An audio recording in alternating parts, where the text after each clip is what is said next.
एक सुनसान पूल, एक अदृश्य शक्ति और एक रहस्य जो अब तक दबा था। लेकिन जब सच सामने आया तब तक बहुत देर हो चुकी थी। एक आदमी गलती से एक सुनसान पड़े स्विमिंग पूल में गिर गया। जैसे ही वह गिरा, एक रहस्यमयी शक्ति ने उसे भीतर की ओर खींचना शुरू कर दिया। लेकिन अपनी जबरदस्त इच्छा शक्ति के दम वह किसी तरह किनारे तक पहुंच गया। मगर अजीब घटनाएं यहीं खत्म नहीं हुई। अगले दिन जब पूल की सफाई की जा रही थी तो एक बंद ड्रेन दिखाई दिया। आदमी ने उसे अनक्लॉग करने के लिए अपना हाथ अंदर डाला, लेकिन अंदर किसी अनजान चीज से उसका हाथ कट गया। फिर अचानक ड्रेन से काले बदबूदार गंदे पानी का भयानक विस्फोट हुआ।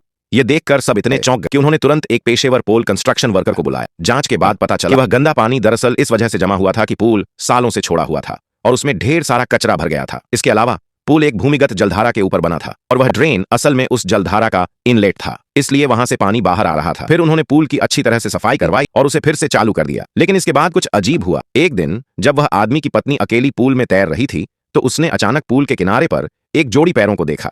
यह देख वह बुरी तरह चौंक गई, लेकिन जब उसने इधर उधर देखा तो वहां कोई भी नहीं। इसी दौरान अचानक लाइट तेजी से झपकने लगी। एक ठंडी हवा का झोंका गुजरा। वह तेजी से पूल के किनारे तैरने लगी, जबकि लाइट लगातार टिमटिमा रही थी। वह पूरी तरह से